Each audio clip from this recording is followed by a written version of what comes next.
My name is Jeff Robinson. I'm in the Doctor of Business Administration program. My supervisor is Dr. Kyle Lemertz, and my 3M title is Alone at the Water Cooler. Where did social capital go during COVID? Imagine for a moment a day in your life at work. You've just settled in at the desk and you're enjoying your first cup of coffee or tea for the day. Your mind is sharp. Now, you know that there's an expected level of organizational behavior that is codified through your company policies and procedures. This is the blue line. You generally know the rules of the game, what to do and what not to do. And if you're in doubt, you can often find people who model the desired behavior. But come on, we're not robots. From time to time, our behavior, shown in orange, dips below the blue line. Occasionally we come in 10 minutes late. We don't always exactly follow the documented processes, and sometimes when work doesn't get done to our standard, we're not always as composed as we'd like to be with others. You could say during these times, our behavior is below the line. Now, as we work throughout the day, research shows that our mind, and our body for that matter, fatigue. Reasons for this could include things like workload, nutritional habits, or adequate sleep the night before.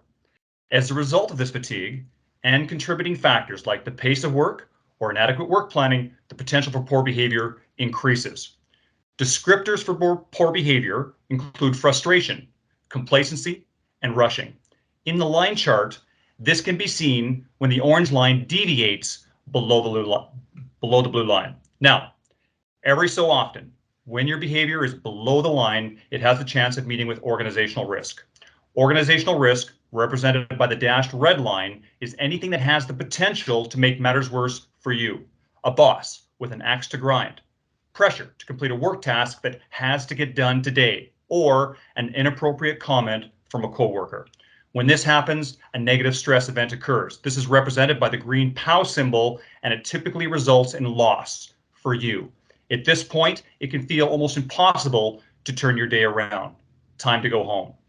In the context of better understanding the needs of the post-COVID organization, my thesis question will explore the intersection between the orange and red lines with an aim to support the development of actions that mitigate the likelihood and consequence of negative stress events.